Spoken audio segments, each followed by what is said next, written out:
Bigbo Quest contains profane language, extreme violence, drug/alcohol use, and suggestive content. Hey player of the game, it's your old pal Boo Boo Bop Bop here with an apology video. This time, Zach is occasionally loud as hell, and once again, Ryan was haunted by his digital ghost. I am sorry, thanks gaming. Hello, welcome to my card shuffling ASMR channel. You're listening to me shuffle these cards for the next 6 hours. I hope Hi, you tuned in to Jangle Dice. I'm just gonna jangle Welcome to these Card dice Jazz. Jangle them up. That's what it is. It's about the cards, we're not shuffling. It's just as much about my voice as it is the dice's. We're real.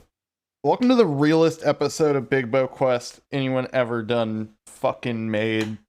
Holy shit, we're gonna do it this time. We're gonna use sword. We're gonna open chest maybe. The possibilities are endless. Might tell a fib or two. Might even tell a little lie. You'd have to flip for it, this time on...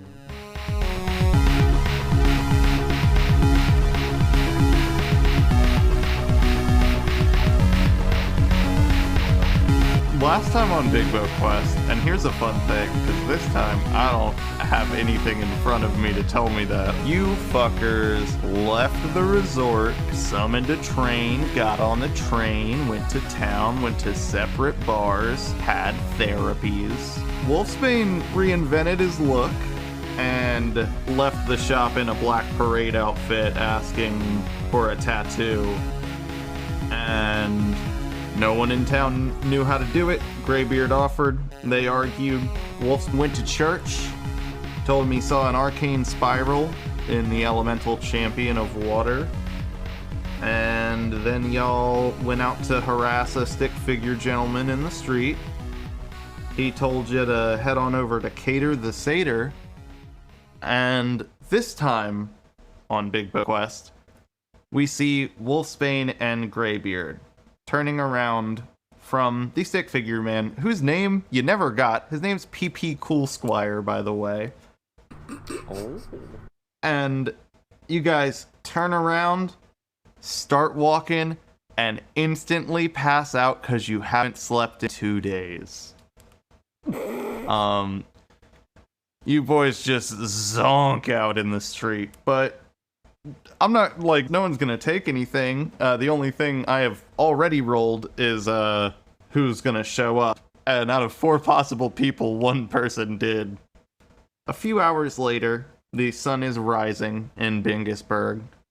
The sounds of the spire building itself fill the air. And Decomportia, the goth possum necromancer, is gonna walk up to you guys and be like, oh, not them. They were pretty chill. Hold up. And then she puts her hands on your backs and she's gonna try and do some necromancy on you to bring you back. You guys are not dead, I should point out, as you probably are aware at this point, but yeah, that does nothing. But nonetheless, she puts her hands on your backs and goes okay. Oh my, Me head. what did we get into, Graybeard? I am the best. I think... Decomportia? Hey, what's up? What do you mean you're the best? Oh, sorry. I forgot my fucking voice again because I'm played by Ryan DeGraw. I brought you guys back with my necromancy. Put my hands on your backs, channel life back into you. No big deal. Were we dead? I don't think we were dead, but I appreciate the gesture. You aren't anymore. Can't argue with that. You got any graves I can dig up? I'm glad you asked, because you do get 1 a day. Both of y'all roll me 1d20.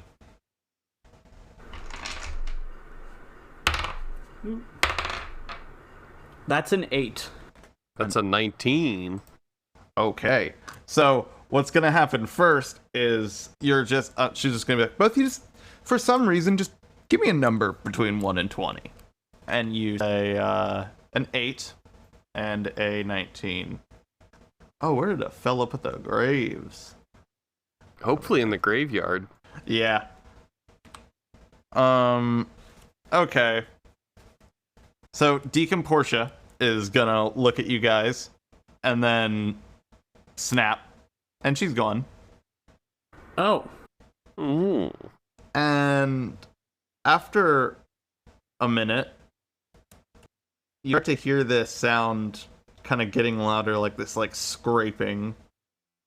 Eventually, Deacon Portia just walks around the corner, dragging 2 caskets behind her effortlessly.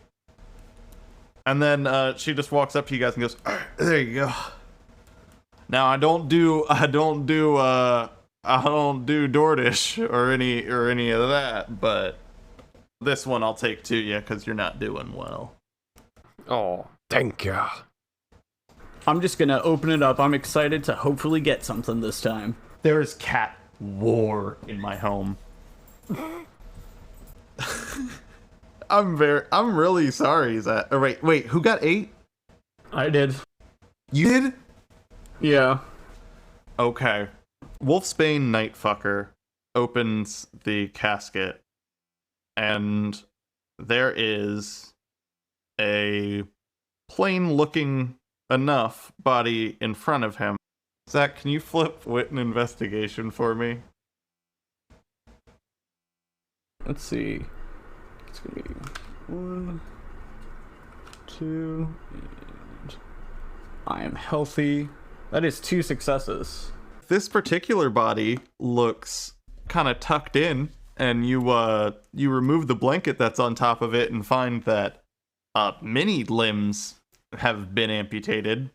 And though you do not know where they are, I am sure someone in another game that we have played somewhere might have them on them. Wow, this was a real bummer again. Yar. Tis a shame to lose your walkers. Oh no, not him. I don't care what happened to him. I'm just saying there was no loot. True, very true. Tis a shame. I'm just gonna slam the lid shut. You slam the lid shut, and then it just kind of like sinks back into the ground and then just gets covered up. And Deacon Portia is just like staring, focused at it. And then it settles and she stops her trance and she's like, "All right." And then you got 1, 2. Yar. Hopefully good treasure. Brian, Graybeard of the Gallows opens up the chest and sees a strange looking figure. Definitely made of plastic, but not like any of the Celestials you've seen. It is mostly yellow and segmented into these like buildable pieces. And it's just head, a torso with arms attached, and then a singular leg piece that connects to it. His name is Blockbow, as you can see from his shirt. And there is a treasure. Just the word treasure. So Brian, why don't you roll me oh shit. Brian, can you roll me 1D100 on the web app? I was about to say, where is it? That's a 22. Ooh. Orb. Ooh. That's a celestial component. Ooh. You can add that to non-useful for now. What a fine piece of treasure. Deacon Portia just kind of walks up, grabs that coffin after you're done with it, picks it up, and just throws it over towards Toontown. And she's like, "All right, y'all. Well, it's been real. I'm so tired." Thank you. It's been a pleasure as always. We'll see you Portia- tomorrow. Yeah, Deacon Portia's gonna throw up the peace sign and just start walking backwards away like, yeah. Yar. Y'all stand in Bingusburg at the fucking west side of town. So, where do you want to go, Dad? I guess we best be supplying up for our next endeavor. But I believe I need to go to the Magic Cauldron, unfortunately. Or Bigbo's Cauldron. Yeah, Bigbo's Cauldron. The two of you walk just a little bit back and up the street and head back into Bigbo's Cauldron, where this time the Gizzard is just standing there polishing stuff. Polishing things in a very rapid up and down motion, I imagine. And he's like, Ah, yes. Hello there, magical Gizzard. Hey, friend.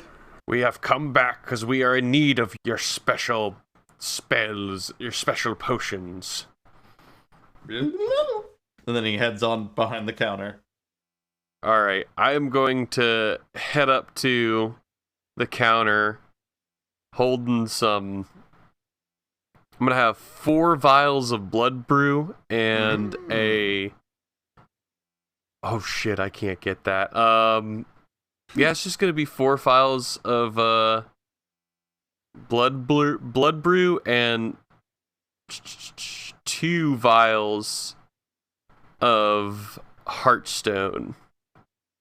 How much is heartstone? I literally could have done the shop math in my head there until you did the heartstone. It's 700 7 each? for the whole bit. It's Oh, 400 for the 4 blood brews, and then... Oh, no, shit. Hold up. 600 for... So it's 1,000. That's gonna make me poor as shit, but... Yeah, you get these essential potions, and the Gizzard just goes... And that will be all. You have robbed me completely. But I will return. He's laughing. I'm also gonna hand off 2 blood brews and heartstone to Wolfsbane here for the wasted blood brew, paid in double, and a bit of extra. I really appreciate that. Also, because I'm broke. We're both broke now. Do you wanna go see Mimi real quick? Ah, Mimi Lacranche. Yes. We'll pop in for a visit at least. And you guys walk out the door, wave. The Gizzard waves back. I think his hand falls off, and then he puts his arm back down to reabsorb it. You boys step out of Bigbo's Cauldron and wander down the street just a little bit to other things. You open up. Mimi Lacranche is in chest mode, but he sees you guys come in and he just stands up hey, you're back. What's going on? What's going on, Mimi? Nothing much. Arr. Hello, Mimi. Hi. Hey, Graybeard. That's your name, right? You're of the Gallows. Of the Gallows. Glad I got that confirmed. Or you could just call him my dad. Oh, hey, his dad. I'm not his dad, Okay. but I am a friend. We're moving in the right direction. So I just need a torch, a whistle, and a vial. A boop boop boop. All right, thank you. I'm gonna turn around with the torch and I'm just gonna hand it to Graybeard. Oh, a torch. And I'm gonna light it up and just poof. Oh. Now you don't have to worry about the dark. I'm just gonna snuff it out. Much appreciated. And then I'm gonna put the whistle in my mouth and I'm just gonna start blowing my whistle. So you each got a whistle now. You can signal. So, Mimi, then stands there just with his hand open. Think you have to pay the man. Oh yeah, no, I'm gonna hand over my money, and it's gonna bring me down to 15 gold now. I had 50. He accepts that amount of gold, and then he eats it and goes, "All right, thank you." Anytime, maybe. Do you just like live off of that? Like, is that what you eat, or like, can you get that back out? Long as it's shiny. Well, all right then. And I'm just gonna slowly back out. I'm like, I don't remember that part from the last time we interacted, but... And then he kicks his heel, and then he's a treasure chest again. Graybeard, remind me never to take change from Mimi. Yeah, best not if we do that. Who knows where it came from him.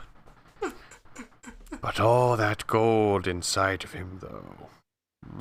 And I'm just like, Graybeard is just kind of like, like tapping his fingers onto his other fingers, more in a like hunched over, schemy idea, but walks out of the door. And y'all leave other things. I will accept my award now. That was the first character I did the voice for. We've done a lot of big things to make this happen. I have a sheet of paper in front of me that says voices. I will take this award, and that's the end of the episode. Goodbye, guys. What a wonderful accomplishment. After a bold performance, Mimi LaCranche dismisses y'all by just waving an arm out of his chest form. And you're back in the streets of Bingisburg. What you doing? Well, I feel all set and ready for our next adventure. Yeah, I'm ready. Let's go. I'm gonna start blowing my whistle again. Glad you've got a good whistle. But we kind of wung it when it came to that last area. Maybe best with how much danger we're going in, we'll need a bit more guidance. I'm gonna whip out the FarStone, kind of looking at the map of Bingisburg I have. Oh. Easy Pass Shack. Looks like there may be a map there. I'll just go see if he has info on the areas there. I think we're just gonna head to the Easy Pass Shack. And you're walking through town, no danger there. You head over just outside of the gate of Bingisburg. There is a stand. That Easy Pass stand is crossed out, and then Maps is there, and then Maps is crossed out. Or just the M is X'd out real hard. And Cater the Satyr sits up in his little booth and goes, "Oh, hi." Oh, hello. Hey there. You have... What you got going here? Oh, well, at first I was in charge of helping people pay the tolls, and then at some point it was decided that the bridges should just be free, which lost me a lot of money, and I wish they would have just given me that. But then I started selling maps, and I will admit, I was conned. It was a low point for me. It was a weak moment, but someone got the better of me and got all my ding-dang maps, and I had to consider new business ideas. So, welcome to my development zone. Maps. I'm not sure we should invest in this. He doesn't sound like a very good businessman. Why do those maps sound so familiar? Treasure maps? It literally was Graybeard the Gallows that interacted with Cater, I think, in a previous iteration, but what a shame that it happened to you, who would take advantage of a kind being as such of yourself. Well, that's really nice of you to say. Right now, I'm in the business of app developing. I know you know your Farstone. It's capable of showing you things around town, but what if there were other useful... Is useful the copy word we're using yet? He like turns around to talk to someone else in the stand. Like, is useful? Are we allowed to say that the product is useful? We're making some things on the Farstone. Can you explain what sort of things? Not, they're still in deep alpha, but yeah, it's gonna disrupt a lot of things around here. Is that so? Now that my memory recalls, I remember something at Farstone Central. They said that you were going to upgrade my Farstone. Yeah, And they must have been talking about those apps. They said it would be on them, that they would cover it for me. real. Okay, Brian, give me either charm or presence and lying, but flip one extra card even on top of the healthy flip for, I guess, sort of like parallel dimension ancestral advantage. Fucking this poor guy, I can't leave him alone. I'm gonna do charm and lying. So Okay. let's go with 1, 2, 3. Then 4 for lying. 1, 2, 3, 4. I'm healthy. And and the one extra ancestral one. I'm just gonna send a picture to you, Ryan, real quick. Okay. Just so. There you go.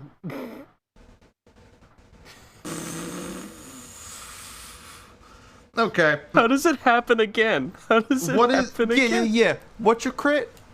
My crit is 4. Okay. So with 5 successes and no caveat, he's gonna go like, okay, we did get one of them like working, I think. Do you wanna beta test something for us? Yeah, I'll beta test it. All right. Both of y'all hand him your Farstones, and Cater is going to go through, do some setting, start doing some big, like, black screen, green code moves, and then, he hands you guys your Farstones back, and there's a new little square on it that just says translator. Oh. Oh, thank you kindly. So the idea for this one is like, it's supposed to be passive. You should just, when you go up to talk to someone now who speaks something you don't understand, it should translate for you. Like, you should just hear that instead. We'll see. Oh, thank you. This will be most helpful on our adventure. Where would you guys like to go now? Cater's doing something else. He's looking at a program and going like, it's not doing. I feel that. I say we can't hire anybody. I say we go gung ho to the next area now. Yeah. Let's do it. We've got The Searing Mountains, the Silent Forest, and the Billowing Desert. I say we hit desert. What say you for a sandy adventure, Wolfsbane? I can get dusty. Then onward. As we're walking away towards the stand for the Billowing Desert, I am just gonna wave goodbye and like under my breath say, I can't wait to make you my bitch, Cater. Put one card. He's deep in the code. I'm gonna have to create a character that is nothing but nice to Cater the Saner. Yeah, an apology boy. A complete apology, boy. Y'all hit the open road, and why don't you roll me a d6 each to see how it goes?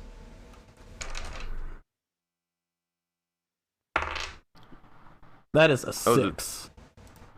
That is a 5. Hey, y'all have safe travels down the dirt road leading out of Bingusburg, and you round the corner to head down into the Billowing Desert. You enter from the northeast and stand within a gigantic sandbox, a huge haze of blowing sand all around. The one thing you can see clearly is at the center there is a casino. For things you can see unclearly, maybe peep or whatever. Oh, a casino. I'm gonna try and look around, because I know I don't have any money. Aha! Give me wit investigation. Yep, so that is 3 successes. Ooh. With 3 successes, you are going to... You look to your left. You see what you think is a mirage. There is a few trees and what looks like water. To your right, you see a bunch of tents and small wooden buildings. But as you're gazing at that little apparent settlement, you realize you're looking through something. And a castle made of glass stands between you and that settlement, just north of the casino. Where would you like to go? Hey, Graybeard, do you see that glass castle over there? Glass castle. Do I narrow my eyes and see it? You can see it once it's pointed out to you. Gotcha. Oh! 'Tis a glass castle indeed. You know what that means, Wolfsbane. Time to throw stones. Only if he called us names, actually. That might be the quickest way to get the treasure. Alright. I want to say we're heading to it. I could also try to melt the glass. It's gonna take a lot of magic. I'm about to burn myself out. All right, y'all are standing out front of the glass castle. There is one singular glass guard that not only is immobile but is missing a head. And you can obviously see inside. There's an elaborate series of floors and walls, but there's one clear door ahead of you. Y'all going in? I say yes. Yeah.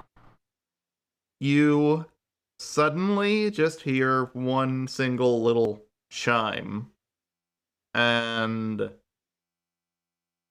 you hear scraping above you, but you can't really see anything. I'm just gonna kind of... So are we in like a hallway, or could we like make out like which like hallways and stuff, or... You are in what feels like a main foyer that the walls of which you are not certain of. Okay. Well, Graybeard, what do you think we do? I'm just gonna start walking forward. Want to see what rooms may have to offer, although I can kind of see through these glass walls. Is there anything worthwhile taking if I peep it out? Yeah, give me wit investigation. Alrighty, wit investigation. We got dose, and I'm healthy. That is a nothing, whole nothing burger on that. Okay. You look around room to room. I think you walk face first into a wall that doesn't hurt you. And then you kind of stand there to reconfigure.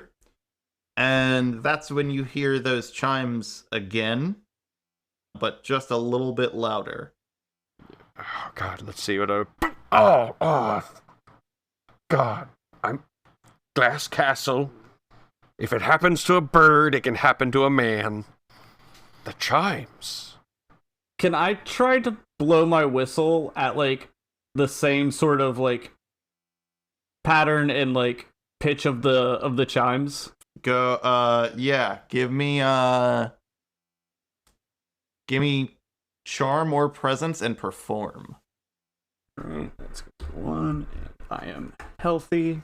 That is 1 success.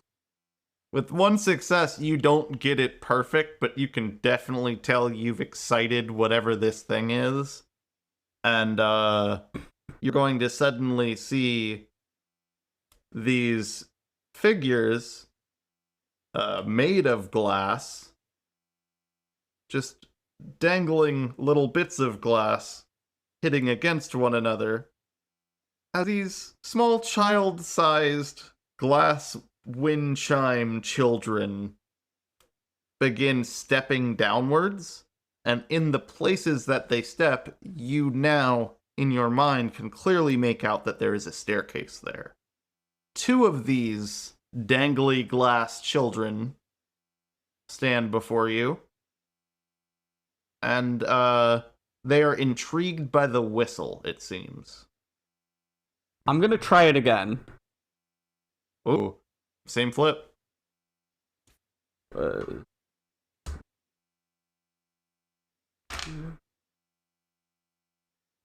That is 2 successes. Both of them are gonna kind of like look at you, look at one another, and then start trying to match your pitch. Brian, you see this scene unfold ahead of you. What are you doing? Think I'm gonna try and sneak towards the staircase. Give me agility sneaking. Uno, dos. I am healthy. 1 success. Ooh, yep. With 1 success, nothing bad. One of the chime children like notices you, but is more interested in the whistle. The other one completely doesn't. And you head up the steps.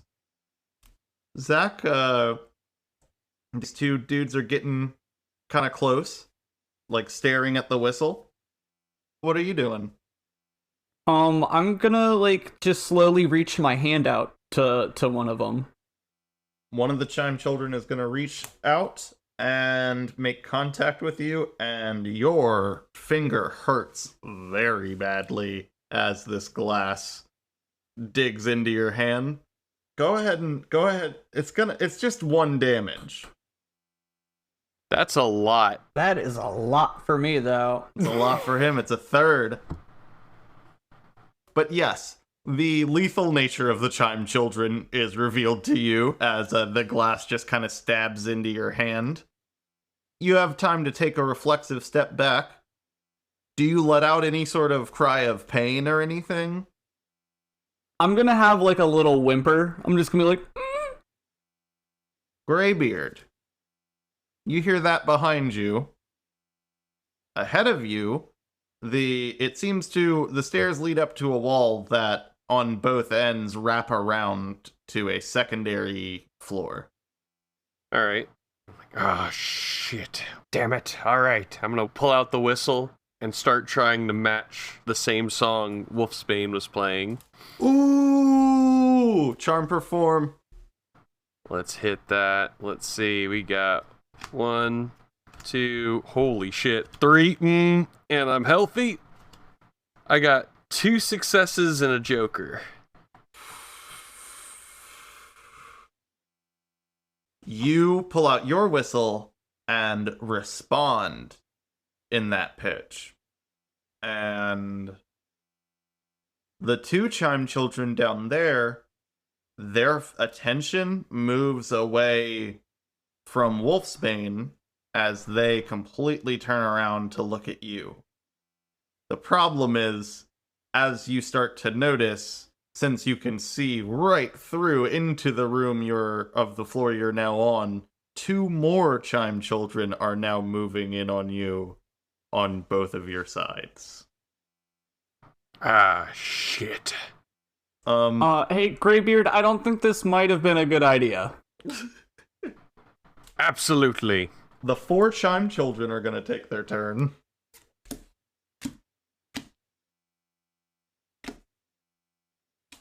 Okay. They're going to match that pitch as they're coming near you. Brian, the one on your right, is going to hit a pitch so high that it explodes suddenly. There is 3 damage of glass at you, dodgeable. Where's my dodge? Oh, I see. Alright, can I do... does it recharge after each session or encounter? Encounter. Okay, I'm gonna dodge 2, Yep. and then can I take an armor point off? Yeah. Armor point All doesn't right. regenerate till you repair it. Yeah. I just gotta roll back. Oh, shit! Ugh. Thank God for the chainmail. So, one of the Time Children has exploded to your right. The other one on the left is approaching.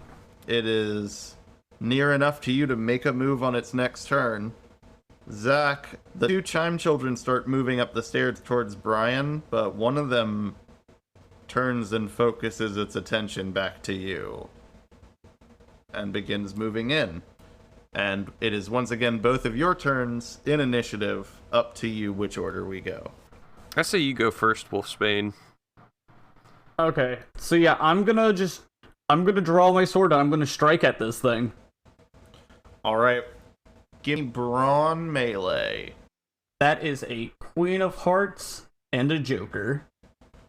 Oh my... What's your charm? Or what's your crit? +2. +2 and a Joker. Okay. This thing turns around and looks at you, and right at that moment, you draw and slash up through it. And right as you get about halfway through the thing, it explodes. And that is going to send glass shards at you. And that is going to be 3 damage, and you can dodge whatever of it you can. Yep, I'm gonna dodge all 3 of those. The thing explodes, you tilt your head to the right and just nearly avoid having all of that glass shot into your face. And what remains falls to the ground in a way that the light descending off of it creates a beam on your rainbow blade. Talk about a pain in the glass. Do you hear that, Graybeard? Pain in the glass. Yeah, Get it? a little bit of tied up at the moment. Like a glass pane, and then also like pain in the ass. There's like 2 jokes for one. I enjoy the wordplay, but a little bit busy at the moment. And what are you doing? So, now that I've seen the exploding trick of these bastards, I feel as though I have to be cautious. See what's my resources at. So I'm kind of looking at it and I'm like, well, shit. There's one thing I can do. I'm gonna hold my hand out as I draw on my magical background and go ahead and go for the pull. Give me a D30. 18. 18 on the magical pulls. Not helpful. No, it's not. Oh wait, across your party. Oh, it's HP specifically. Yep. I'll say with that though, you can restore all your dodge for during this fight. All right. Now you do need to roll 1d20 to see how many points. 13. Yeah, you're fine. Both of your dodges are back to maxed out. And I don't think anyone got hurt. And then armor can't be healed Yeah, yet. I gotta go to Dondo for that one. Really glad you didn't get number 19. You become 2 feet tall for the rest of the session. I was seeing what was in between 18 or surrounding it. Not great. Not a great time. You suddenly just like call this wave as this galactic looking energy floats into both you and Wolfsbane's chests, and you feel invigorated. Her power strengthens in me again. Come at me, you glassy children. What did you do to me, dude? I believe I gave us a second wind, as it were.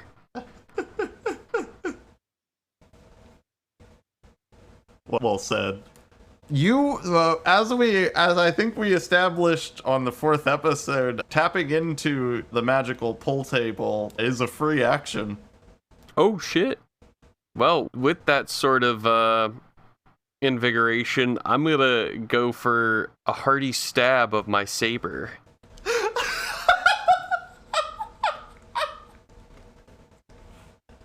I love that. The start of this round was, okay, I'm aware of this thing's explosion trick, so I gotta figure out something clever. And then you did the arcane pull, and then you're like, well, now I'm gonna stab him. That didn't really help, so I was like, well. Yep. Go ahead and, or wait. We can do whatever. Bro, you got wind magic. You can blast him. I was thinking about that, but here's the thing that scares me. What if I play too well and the castle, made out of glass itself, also blows up?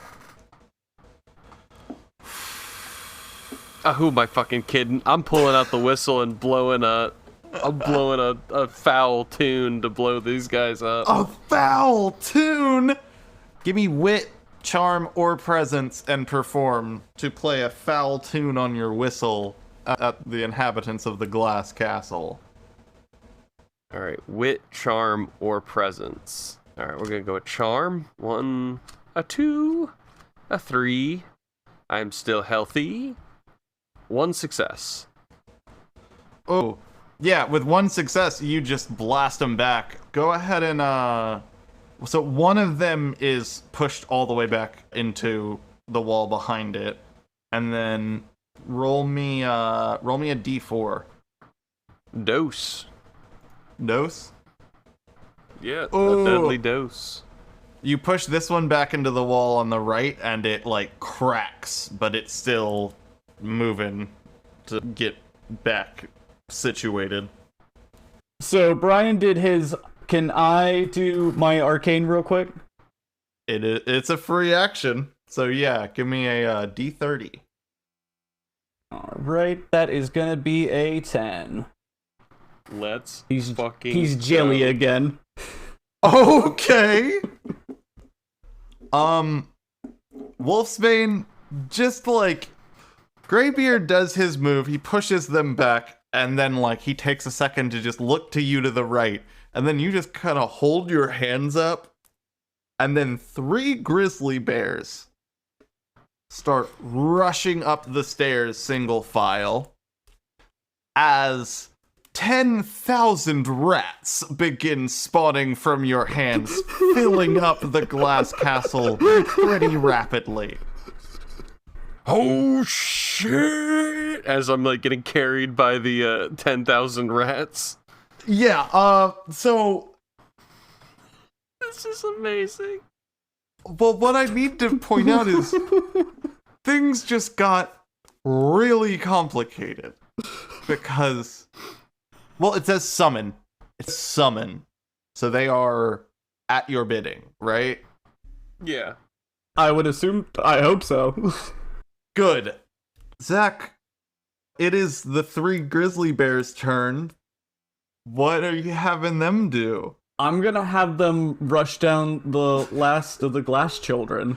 Yeah, they are going to go past Brian and just rush headfirst into these 3 glass children to some avail. The one that was cracked is going to shatter and explode, and then suddenly the bears are roaring in pain. And Zach, what do the 10,000 rats do? How many glass children are left? There is one glass child pinned by 3 bears upstairs that Graybeard is staring at. Yeah, I think I'm gonna have them just kind of start swarming around it. Just sort of making a little, like, safety barrier. Uh-huh. Because I don't think it'll take out 10,000 rats, so... The bears are fucking this glass child up in the rat orb. And that's a fantastic sentence to say out loud.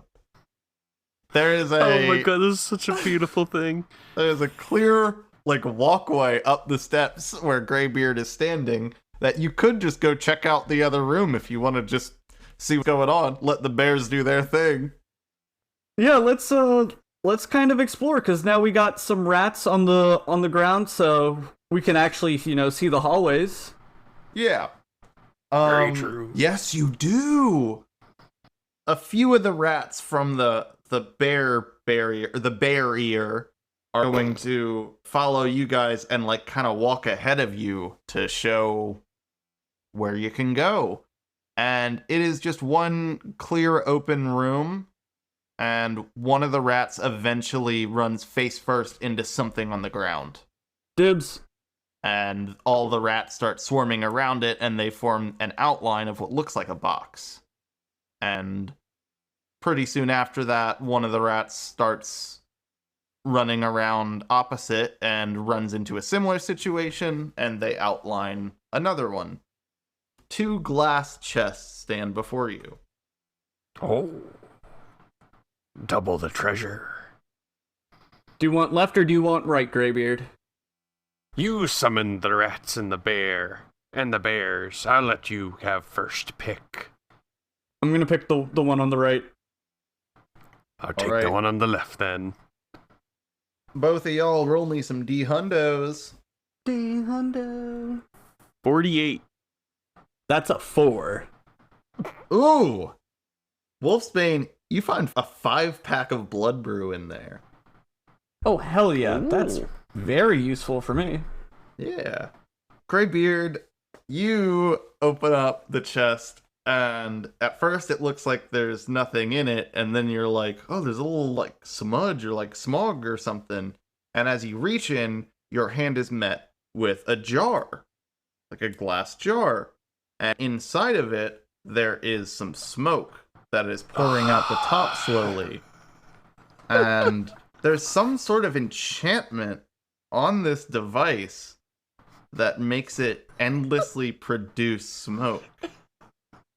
And Brian is laughing because when Brian DM'd a game of Pathfinder, I asked if I could have a vape. And so we had to figure out a fantasy vape. And so we made a jar of endless smoke.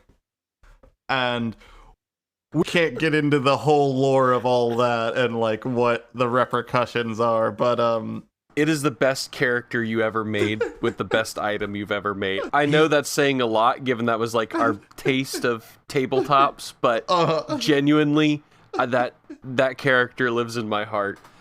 He wanders the realms, so maybe, don't maybe we'll fucking see him. tease me. Don't tease me with a good time. That's so great. I finally returned it to you. Over on the other side of the hall, you just hear the bears let out a terrible sound as the second glass explosion happens. And now you don't feel like you're in control of as many things, Zach. I still got my rats. You have a rat army. You guys step outside. Can I add to the fiction that, like, some of the rats have formed, like, a rat suit around you? Oh, yes. Please, yes. Okay. We see the glass castle. But it is quite foggy inside. And the door is suddenly pushed open with immense force by a ceaseless wave of rats. And sliding out on them are Wolfsbane Nightfucker and Graybeard of the Gallows, passing back and forth a jar of endless smoke. Here, Wolfsbane, gripper and ripper.